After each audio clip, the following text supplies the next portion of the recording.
nongeye kugusuhuza dukunze kubana mu biganiro bitandukanye bikunda gutambuka nga kuri YouTube channel yitwa Rukundo Gospel Voice. Nkuko twagiye tubibamenyesha ahanga hatambuka ibiganiro bitandukanye ariko by'umwihariko ibiganiro bitwongerera ubumenyi mu by'iyobokamana. Niyo mpamvu uyu munsi twagutegura ikiganiro cyuko wamenya umuhanuzi uhanura iby'ukuri ndetse nuhanura ibinyoma. Muri Bibiliya Yesu ubwe yadukanguriye agira ati: "Mwirinde abahanuzi b'ibinyoma bazaho muri basa n'intama ariko imbere ari amasega aryana." Matayo ibice 7 ndetse n'umurongo wa 15. Ibi ngibi bivuze ko hari abaza basa neza inyuma ariko imbere imitima yabo itandukanye n'ibyo kwizerwa. Niyo mpamvu rero muri aka kanya tugiye kurebera hamwe ibimenyetso bishobora kuba byaranga umuntu hanura iby'ukuri ndetse n'umuntu hanura ibinyoma. Ikiganiro cyacu turagitangiye ariko reka mbanze nakire abantu tugiye kubana ubwa mbere. Ni ukuvuga ngo ngiye kwakira abantu bashyashya muri rusange. Umuntu mushyashya n'umuntu utaramara gukanda subscribe kuri iyi channel rero, niba utarakanda subscribe uyikande kandi ubwo gufungura inzogera kugira ngo buri kiganiro cyose gitambutse ngaha ujye ubasha kukibona kandi ukibonere kugiye. Ngiye mugiye kubana nk'ibisanzwe nitwa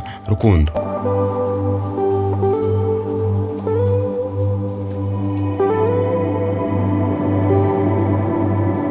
Ikimenyetso cya mbere, umuntu hanura iby'ukuri cyangwa se ijambo riturutse ku Mana. Umuhanuzi w'ukuri ahora ahuza amagambo ye n'ijambo ry'Imana, ntavuga ibyo yumvise mu mutima gusa ahubwo abigereranya na Bibiliya. Rero umuhanuzi uzaguhanura cyangwa se umuhanuzi uzumva avuga ibintu ariko kumva ntaho bihuriye na Bibiliya, uzahita umenya neza yuko ubwo buhanuzi uzaba uri kumva muri ako kanya atari ubuhanuzi buzaba buturutse ku Mana. Gusa Yesaya ibice 8 umurongo wa 20 aravuga ngo niba atavuga ibihwanye n'ijambo ry'Imana nta museke uzabatambikira. Ikimenyetso cya kabiri, Yeremiya ibice 28 n'umurongo wa 9 hatubwira ko umuhanuzi uhanura iby'amahoro ijambo rye nirisohora aribwo bizamenyekana ko yatumwe n'Imana koko.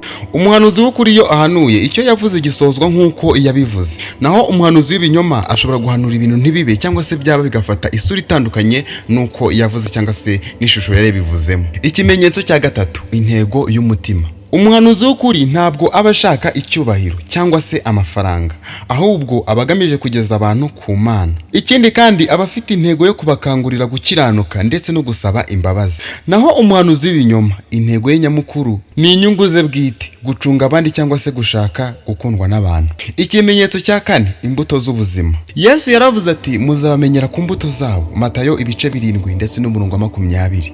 Iyo umuntu avuga yuko ari intumwa z'Imana ariko ubuzima bwe butagaragaza imbuto z'umwuka, urukundo, ubugwaneza, ubwitonzi ndetse no kubabarira, icyo gihe ni ikimenyetso gikomeye cyo kwitondera. Birashoboka cyane ko uwo muntu aba atari intumwa y'Imana by'ukuri nk'uko abivuga. Bakunze Rukundo Gospel Voice, isi yuzuyemo amajwi menshi ariko yose ntabwo yavuganye n'Imana. Gusa niba dushaka kumenya ukuri tugomba kugendera mu ijambo ryayo, gusaba umwuka wera wo kuduha ubwenge bwo gutandukanya ukuri n'ikinyoma. Igihe cyose uzajya wumva ijambo ujye ubanza wibaze uti ese ibi bintu bihuje na Bibiliya? Ese bifite imbuto nziza? Nibwo tuzarinda imitima yacu kandi tugakomeza inzira y'agakiza.